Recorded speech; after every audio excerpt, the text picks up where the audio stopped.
So welcome to our show. I'm about to show you how I like to bike with a dog.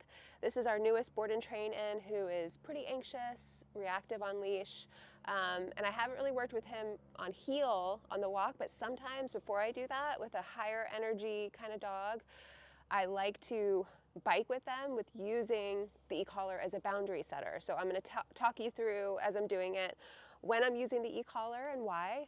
I find for dogs like him, he's an Australian Shepherd, I'm not doing this to drain his energy. That's, I think, a big thing a lot of people tap into the exercise stuff, especially like biking or rollerblading. Maybe you were told you should drain your dog's energy before going for a walk. I want exercise like this to be an addition to life with your dog, not something that you need to drain your dog's energy so that they're calmer or whatever. This is just a great, fun activity that's different from walking, especially for a dog like him who, you know, he's a working breed, so we're gonna tap into that, have some fun, and I'll tell you how I do it. So he's never been on the bike yet, so what I usually like to do, so with his e-collar, keep in mind, there's 100 levels, this is the mini educator. If you want more help with the e-collar, we have a freebie that I'll link in the show notes. It's our e-collar cheat sheet freebie. Lots of great information in there. And then we have our e-collar starter guide. Anyway, okay, so mini educator, 100 levels. He's an Australian Shepherd. He has thicker fur. So when you have a dog who has thicker fur, your numbers might be a little bit higher just because I'm looking for a response from him. So where his working level on the e-collar, again, if you don't know what that means, we have some intro to e-collar videos plus our e-collar starter cheat sheet freebie. It's a free guide. Okay, so with him, I'm gonna start around 15. His working level is about 5-6, but also we're outside, usually higher levels, higher-ish levels, because there's more smells, more distractions. So it's like you have to be a little bit louder with the e-collar. Okay, so let's get started. So I'm just gonna start walking. We've already been working on where he can't pull me. I don't ask him to be in heel yet, but really just no pulling me towards things. Break. I'm gonna see if he has to go potty. Break is my go potty command. It's a beautiful day in Orlando. Bobby, you wanna show him the sky?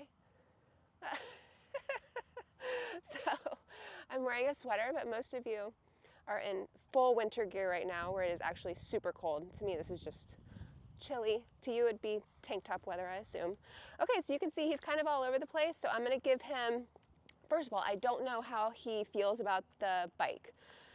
If you can hear him being whiny, he's a little whiny in general. It's like a very working breed thing. So we're gonna start walking. You might want your bike. Okay, so I also want to tell you that I'm using my hands-free leash that we, that we actually sell. I get asked about these all the time. They are my favorite hands-free leashes. Oh. Hello, okay. So that is what I'm going to be using. I'm first going to hold the leash, but the great thing about a hands-free leash is then you can release and just ride like this and just use the e-collar. I'm using tone plus stim. So I'm going to tell you, like right now I'm using tone. Tone equals encouraging movement towards you. Let's go. So just some leash guidance. So I'm actually, because he's doing pretty good. Some dogs are really freaked out by the bike, and so I might walk with them a little more. Level for him right now, I'm at 18. I'll probably dial up, I'll let you know. No. Gave a tap there because I don't want him pulling with the leash. No. Good. Good. Each time I say no, I tap. All right, Bobby, you want to start riding?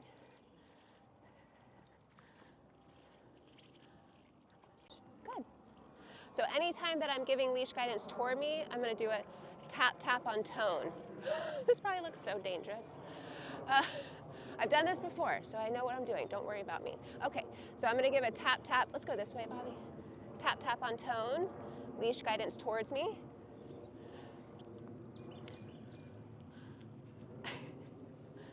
Okay, I'm actually going to dial down. I'm going to go to 12. No? Good. Gave a tap because I want to start creating a little bubble next to me. No? Good. Where he has to stay closer to me. Very similar to like walking next to me in heel, but he keeps trying to go towards Bobby. So think about the e-collar as like a boundary setter. It's like, no, no, good. I'm going to give a tap tap on tone with leash guidance. So I'm actually kind of pulling him a little towards me, which I prefer not to do. I prefer to just have the e-collar helping me more than anything. So anytime he starts to veer out this way, I'm going to give a tap tap. Again, I'm at level 12, which I'm seeing a reaction from him. But I'm going to dial up 14 because I don't want to nag him. This is actually so nice. The biggest thing is I don't want him, sometimes dogs will try to go ahead. No, good. So it's a tap tap to create that little boundary plus some light leash guidance. I really don't want to pull him towards me. No, good, nice, no. So it's like if he goes where I don't want him to go, he's going to feel the e-collar and it creates a new language. Stick closer to me. And this is just fun. It's just different from a walk. No, good. You actually really don't have to say anything. The question I get all the time is when you're using the e-collar, do you have to say anything? No, but I'm trying to help you know when I'm using it.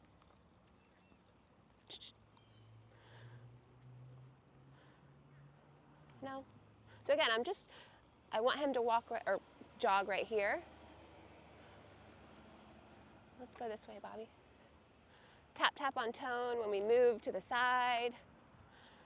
Tone encourages movement, so anytime I can add that in to let him know, hey, come with me. No. Good. He's trying to go towards Bobby. So he's actually doing pretty good. It's just, he might have to poop. Okay, this is what I do for poop. Break. So this is poop break. Poop.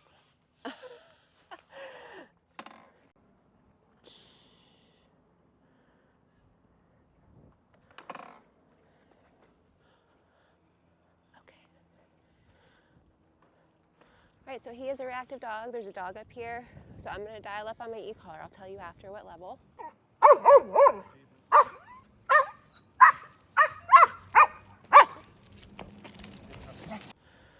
I'm just looking for, I'm going to say no to any reactive stuff, but maybe he won't react because the magic of biking. Morning. Sweater weather. Good. Good job. Okay, so can I tell you, sometimes with reactive dogs, biking is magical because the magic of movement, that's going to be a new tagline of mine, helps. It keeps the dog's mind moving forward. So I dialed up to 45 just so you know in case I needed to address any reactive stuff like barking, lunging. Didn't tap at all, so now I'm going to dial back down to 12. So I went up in case I needed to make a really meaningful interruption or correction, whatever you want to say no to any reactivity because he is a seriously reactive dog. Intense, the level is intense. Anyway, that was great. Okay, so now back to, I'm like holding the leash because I want to be able to give some guidance. Leash guidance is helpful to guide your dog, but then I want to essentially go like this, which actually he could do it. That's very nice. No, good. I'm at 12. I'm going to dial up 17. No, good. Release the leash. A lot of times when you're first doing this with dogs, they tend to go away from you, where we should do like a next week check-in for biking. And I have a feeling he'll be closer to me by then, space-wise, not like relationship, maybe, who knows. Actually, this training does create stronger relationships, which is something why I love to share so much. If you're not following on Instagram, I share so much about this stuff. E-collar training is life-changing, and I want to bust a lot of those myths by showing you actually what is possible. So check out his highlight, Jax. I share a lot over there. I'm trying to share more on YouTube, so we'll see. No? Good. I gave a no, tap, tap on the e-collar. I'm at 21. Morning.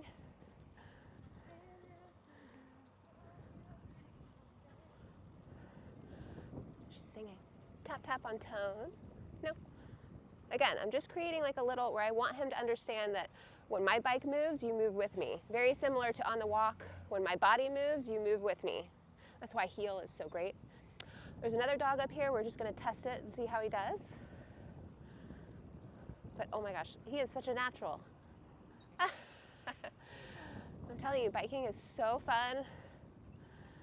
So e-collar is helpful to set those boundaries, because I think with him, he'd be all over the place if I didn't have the e-collar.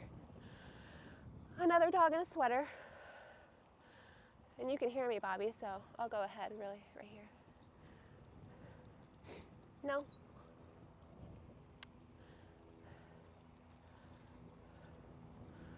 Good. He got a little excited, so I gave a tap. I'm at 31.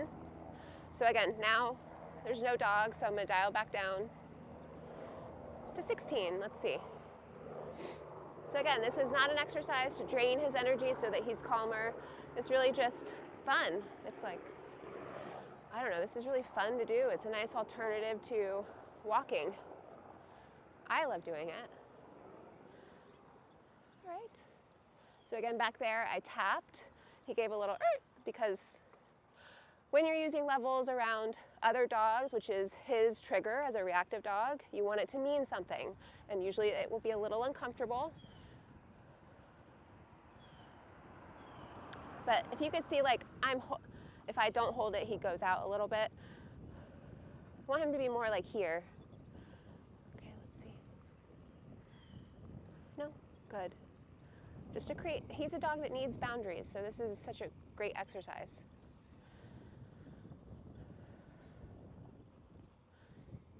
You want to go by them? Okay.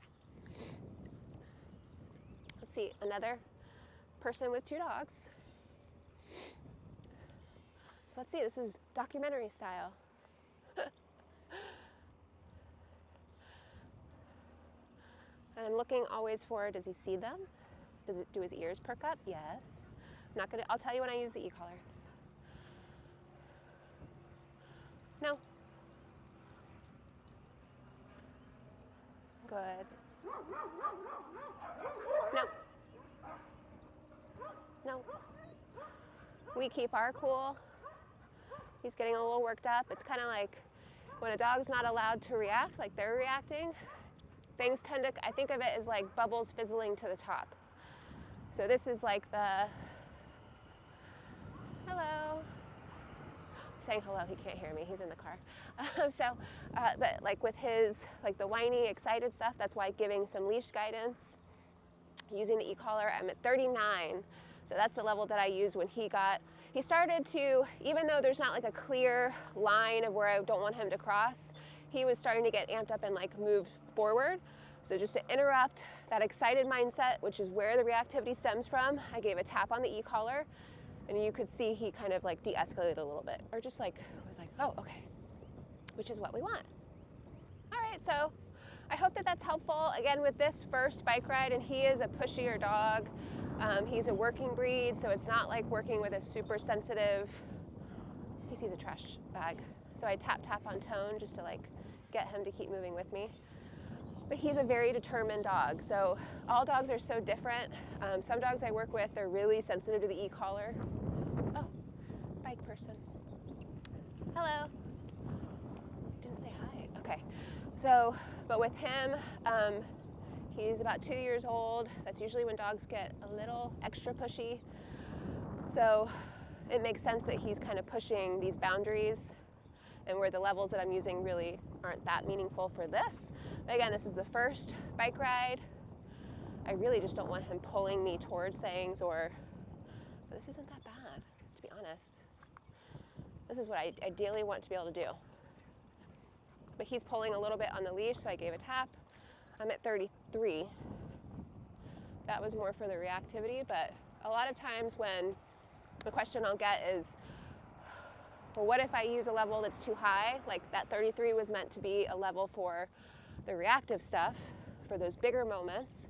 But usually if I forget to dial down a bit, it's what the dog needs. Because I'm human too. I tend to nag dogs because I don't want to dial up sometimes, but very much like owners. That is the number one thing owners struggle with, is nagging their dogs because you're scared to dial up on the e-collar, which is why we share so much. I share so much on our podcast. I'll link that in the show notes as well. Lots of reactivity and e-collar stuff. So yeah. Anyway, what else? I hope this was helpful. So again, this is really nice. Just a nice outlet. Like, look, I'm not trying to get him to be a speed racer. Casual. Slow our mind down by having an area to focus on.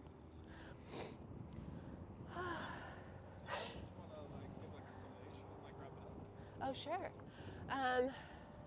Okay, thank you for tuning in. I'm a dog trainer in Orlando, Florida, who primarily shares stuff online in hopes that I can help the struggling dog owner through the messy part of dog ownership, the stuff that you don't hear people talk about. That's what I'm here for. And yeah, follow on Instagram, check out his highlights where I'll continue to share stuff over the next few weeks. I hope this was helpful. I hope you have a great weekend. Bye. Comment, like, share, join. Bye.